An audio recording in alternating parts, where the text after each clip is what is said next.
तू ही रे माझा मितवा प्रेक्षकांनो, मालिकेचा कसला जबरदस्त ट्रॅक आता समोर आलेला आहे।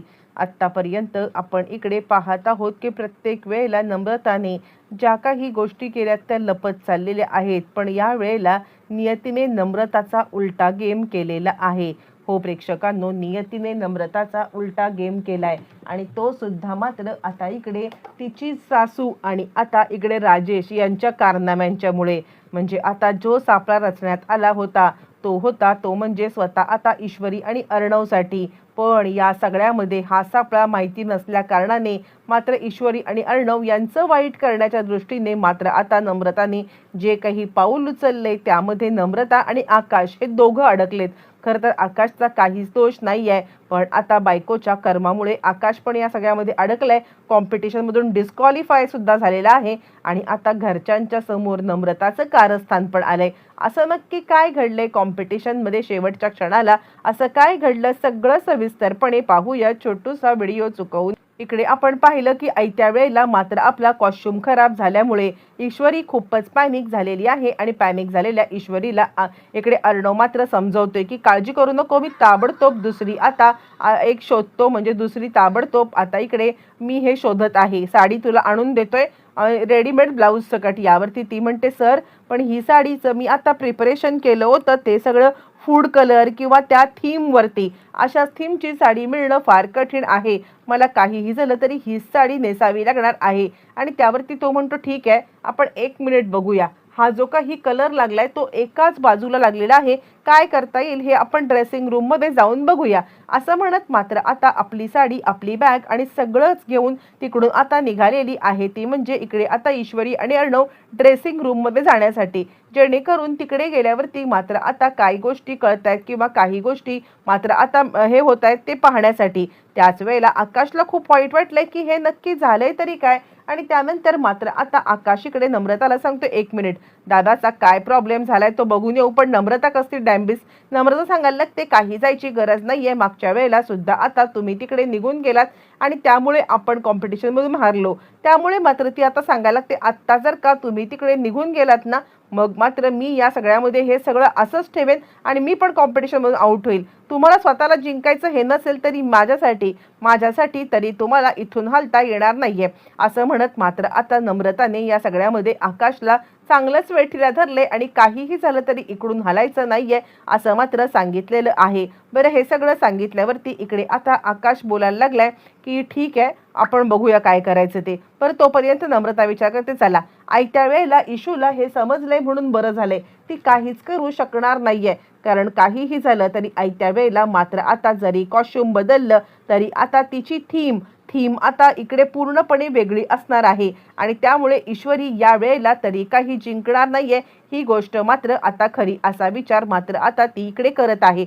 बरं हे सगळं चालू असताना आपण पाहिलंय की त्या इकडे आता रमाकांतला समजलेलं आहे, रमाकांतला समजलंय की काही झालं तरी सुद्धा मला आता इथपर्यंत पोहोचलंच पाहिजे, कारण ईश्वरी आणि अर्णव या दोघांच्या जीवाला वल्लरीच्या मुळे आता धोका आहे आणि त्यामुळे रमाकांत मात्र आता ती कॉम्पिटिशन कुठे आहे काय कुठे आहे हे सगळं नेटवरून शोधतोय आणि नेटवरून शोधल्यावरती मात्र आता ताबडतोब तो या सगळ्यामध्ये निघालेला आहे, तो म्हणजे तिकडे जाण्यासाठी। ज्या वेळेला तो आता त्या ठिकाणी जाण्यासाठी निघालाय आणि त्याच वेळेला मात्र आता रिक्षावाल्याला तो इकडे ॲड्रेस सांगतोय, रिक्षावाला त्याला आता त्या कॉम्पिटिशनच्या ठिकाणी घेऊन चाललेला आहे।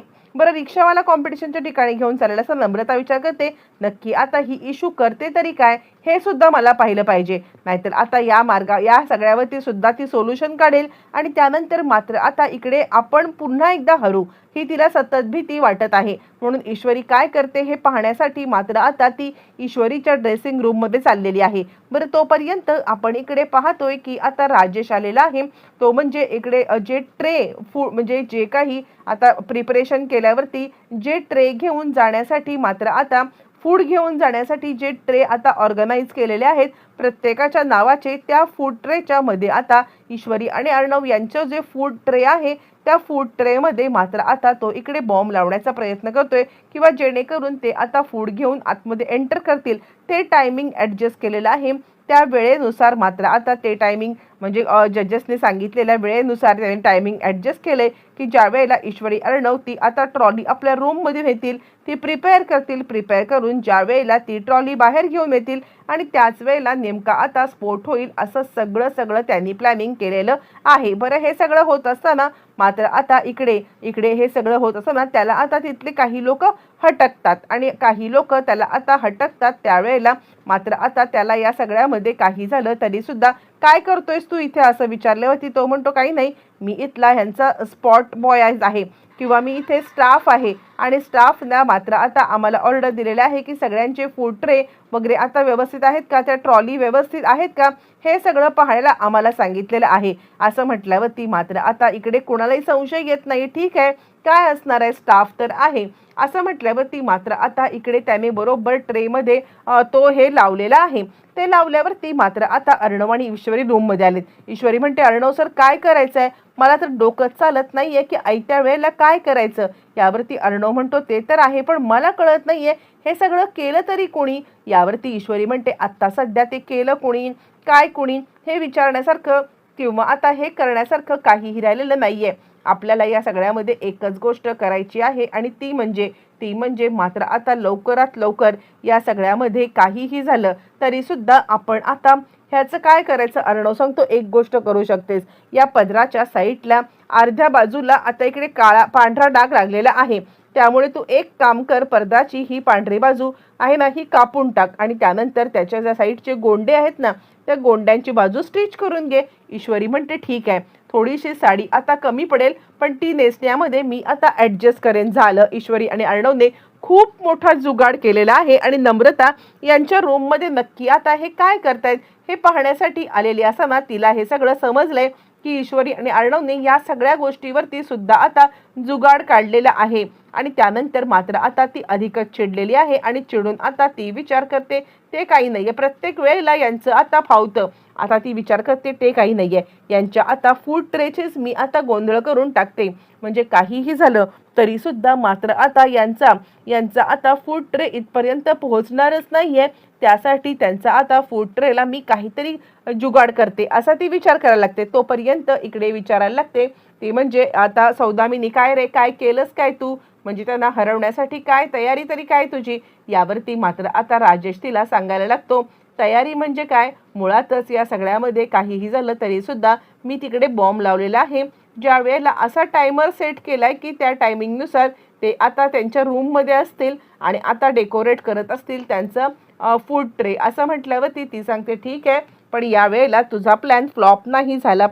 यावरती राजेश सांगायला लागतो नाही, यावेळेला काहीही झालं तरी सुद्धा प्लॅन फ्लॉप होणार नाही याची मी तुम्हाला गॅरंटी देतो. झालं, फायनली मात्र आता राजेशने या सगळ्यामध्ये प्लॅनिंग केलंय म्हणून निवांतपणे सौदामिनी आता इकडे आलेली आहे आणि ती आपल्या टीमला म्हणजे सौदामिनी क्रिएशनच्या टीमला सांगायला लागते की एक गोष्ट करायची आहे, काहीही झालं तरी सुद्धा आता इकडे ईश्वरी आणि अर्णव यांच्यापासून धोका नाहीये पण आकाश आणि नम्रताला जिंकू द्यायचं नाहीये. इकडे तोपर्यंत अर्णव ईश्वरीने साडीचं प्लॅनिंग केले. ईश्वरी सांगते साडी एकदम परफेक्ट झालेली आहे, कळणार सुद्धा नाही आणि उलट या सगळ्यामध्ये मी काय केलंय माहिती आहे का, म्हणजे आता इकडे जी स्टिच आहे ना मध्ये पडलेली त्या स्टिचच्या इथे आता खाद्यपदार्थांचं असं काही डेकोरेशन केलंय आणि असं काही कॉम्बिनेशन केलंय ना की आता काहीही हरकत नाहीये. जिथे आपण दोघं जण असू ना तिथे आता कोणत्याही बाबतीमध्ये आपल्याला कोणी हरवायला येऊ शकत नाहीये असं म्हणत दोघं जण खूपच खुश झालेले आहेत.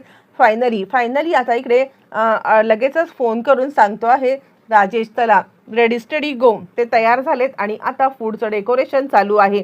पण राजेशला माहिती नाहीये की या सगळ्यामध्ये मात्र आता ट्रॉली बदलण्यात आलेली आहे. इकडे आता जी ट्रॉली नम्रतासाठी आयोजित केलेली असते ती ट्रॉली मात्र खिळखिळी करून नम्रताने आता इकडे ईश्वरीच्या रूममध्ये ठेवले, जेणेकरून त्याच्यावरती फूड ठेवलं की फूड आता खाली पडेल आणि खाली पडल्यावरती सगळा स्फोट होऊन जाईल आणि त्याच वेळेला तिची ट्रॉली पळवून ठेवलेली आहे ज्या ट्रॉलीवरती बॉम्ब लाव आणि त्याच वेळेला मात्र आता इकडे हिने तयार झालेली साडी आता ईश्वरी नेसते आणि पुढे येणार. पण त्याच वेळेला नम्रता हिच्या रूममध्ये ती ट्रॉली चोरल्या कारणाने मात्र आता इकडे असा काही धमाका झालाय की आता इकडे ईश्वरीच्या वरती जे संकट कोसळलंय ते संकट कोसळलेलं आहे ते म्हणजे स्वतः आता इकडे नम्रतावरती आणि नम्रता आणि आकाश डिस्क्वालिफाय झालेले आहेत. एका झटक्यात गेम बदललाय आणि नम्रता आणि आकाश हे दोघंही जण डिस्क्वालिफाय झालेले आहेत.